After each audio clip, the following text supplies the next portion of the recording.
Chers mutualistes, encore une fois, bonjour. Ben oui, nous sommes encore à notre job habituel, là. C'est un travail que nous nous sommes donné, indépendamment de tous. Parce que dans une nation, eh ben, chacun doit être voué à quelque chose. On ne peut pas être un électron inutile. Chaque élément doit avoir un travail qu'il est appelé à faire. C'est ainsi qu'aujourd'hui, j'ai préféré essayer de partager un peu avec vous sur la culture africaine et le mutualisme, quoi. Il y a certaines idées de certains auteurs pour vous démontrer réellement que nous ne sommes pas le premier à en parler, qui ont fait cas à tout ce que nous essayons carrément de parler et qui nous ont aussi impulsés pour que nous puissions arriver au point où nous nous trouvons. C'est entre autres Alexandrine Lapoute. Alexandrine Lapoute dit quelque chose de très important que je pensais partager avec vous. Je voudrais bien lire Alexandrie, ce qu'il dit par rapport au capitalisme, que vous appelez capitalisme, mais que nous appelons individualisme.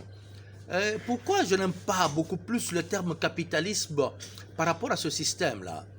Parce que ce système-là, il vous oblige à vous seul, de devoir tout faire pour capitaliser. C'est ainsi que c'est de là que découle d'ailleurs la corruption. Dites-moi, vous m'obligez à moi seul de tout faire pour capitaliser. Mais dans le tiers-monde, vous connaissez le salaire que vous nous donnez. Et ce salaire que vous nous donnez, quand est-ce que je saurai capitaliser? Il est pratiquement impossible. Le salaire que j'ai aujourd'hui, avant même qu'il ne fasse 3 heures, il est déjà terminé. Déjà terminé. Mais vous me demandez de capitaliser. Comment vais-je capitaliser? Faudrait-il que je m'expose alors à la corruption pour que je voie comment aussi capitaliser? Il y a inéquitabilité dans la répartition des richesses, des ressources du pays. Mais dites-moi, par quel moyen est-ce que nous allons capitaliser? Les autres ne pensent même pas à la nourriture, non. Mais nous, c'est ça notre job quotidien. Nous devons penser à quoi manger. Avant de quitter la maison, vous vous demandez, est-ce que j'aurai quelque chose aujourd'hui? Mais dites-moi, comment est-ce que je ne serai pas exposé à la corruption? Donc l'individualisme, que vous appelez capitalisme, excusez-moi, c'est la base même de la corruption. Essayons tout simplement d'user du mutualisme. Et vous verrez que cette histoire de corruption, de soi, ça va disparaître. Je suis convaincu. Parce que dans le mutualisme, il y a le droit de l'homme. Dans le mutualisme, il y a la répartition équitable des richesses. Dans le mutualisme, il y a la responsabilité de chacun. Dans le mutualisme, il serait impossible. Dites-moi, il est bien que nous retrouvions, par exemple, en RDC, au Mali, au Rwanda, en Ouganda. Ces biens-là appartiennent à tout le monde. À qui est-ce que Dieu a dit que c'est à toi que ceci t'appartient? Parce que c'est lui qui a créé pratiquement la nature. À qui est-ce que Dieu a donné la responsabilité pour lui dire que à toi appartiennent toutes les richesses de cette contrée? Personne. À personne. Donc, les biens nous appartiennent à nous tous.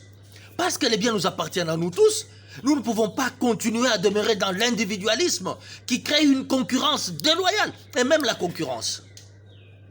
Pourquoi devons-nous nous concurrencer? Pour le bien que l'on nous a donné à nous tous. Est-ce qu'il faudrait que nous puissions compétir? À quoi est-ce que ça nous sert de compétir pour les biens que l'on nous a donnés à nous tous? C'est ça ce qui crée les inégalités, ça crée des inégalités. Ainsi, écoutez un peu ce que cette dame dit par rapport à votre capitalisme, qui est en soi l'individualisme. On vous demande à vous seul de faire vos propres efforts pour atteindre le bien-être. C'est ça que l'on vous demande. On demande à un pays à lui seul, sachant que l'on l'a dépouillé pendant la colonisation.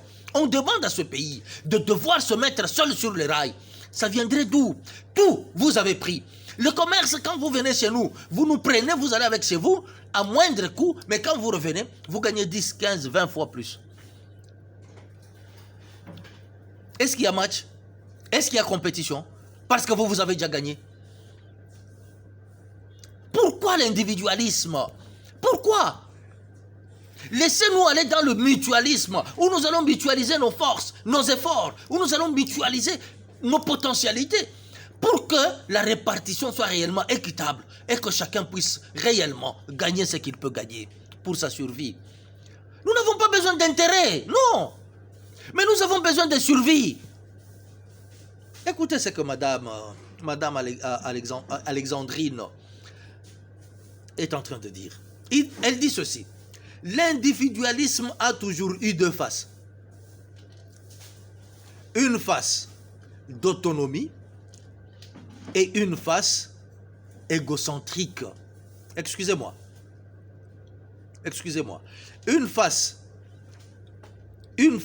d'autonomie et une face égocentrique et égoïste que notre civilisation a surdéveloppé. Voilà, c'est tout ce que nous avons développé par rapport à l'individualisme. C'est tout ce que nous avons développé.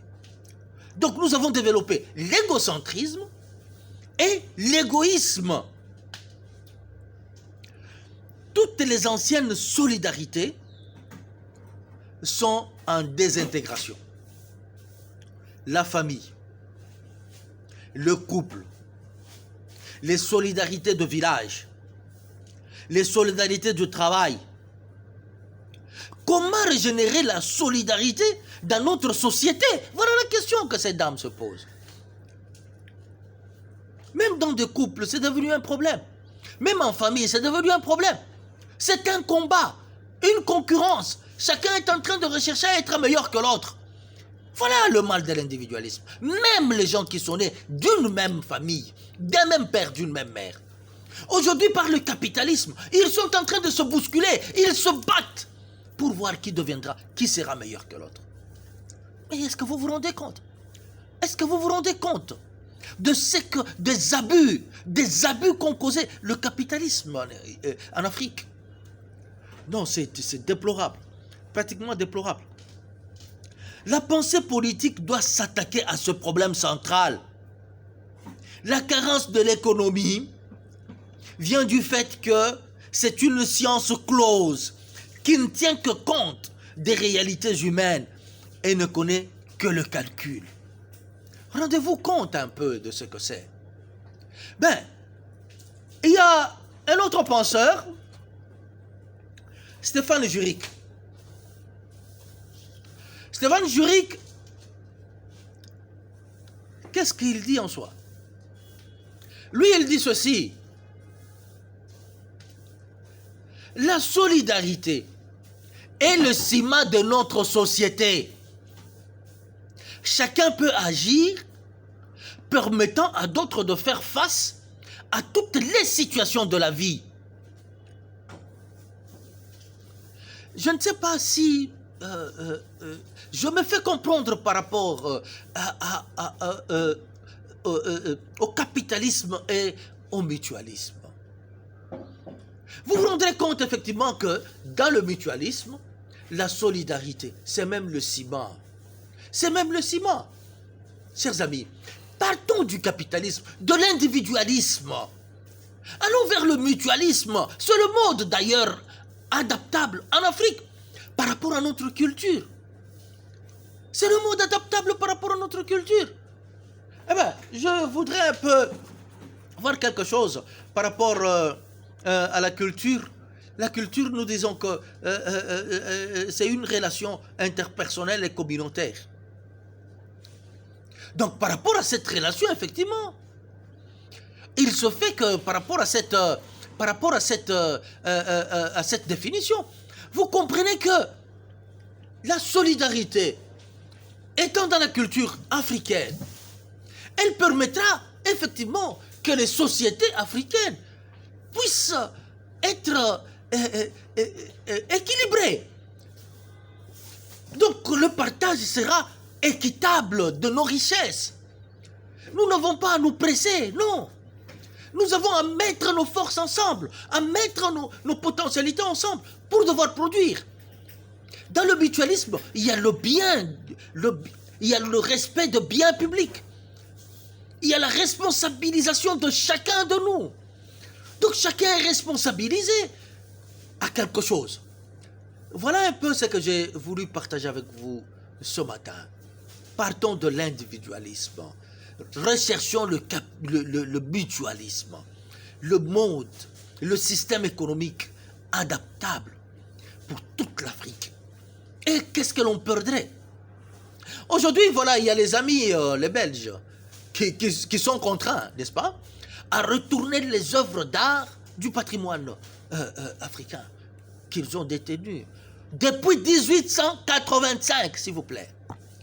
Combien cet argent a entré de l'argent dans leur trésor? Qu'est-ce qu'ils n'ont pas gagné de cet argent, de nos œuvres d'art? Ben, il ne suffirait pas de retourner les œuvres d'art. Il faut aussi nous retourner l'argent que ces œuvres d'art ont produit dans vos musées.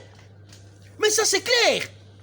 Si vous reconnaissez que c'est un vol, c'est un pillage, parce que c'est ça même le monde du capitalisme, c'est ça même le fake capitalisme, un système bien organisé pour devoir nous piller et nous voler. Si vous reconnaissez que tel est le cas, mais retournez-nous toutes nos œuvres et tout ce que vous avez perçu par ces œuvres depuis 1885 jusqu'à aujourd'hui. Et c'est pas fini. C'est pas fini. Parce que vous reconnaissez que le capitalisme, c'est un système de pillage. Reconnaissez que la Belgique a été construite par le pillage que vous avez fait en RDC. Et puisque tel est le cas, la France a été construite par le pillage que vous avez fait en Côte d'Ivoire, que vous avez fait au Congo-Brazza, que vous avez fait au Mali, et que vous avez fait partout ailleurs, et même au Cameroun. Et si vous reconnaissez ça, arrangez-vous, faites les calculs de tout ce que vous avez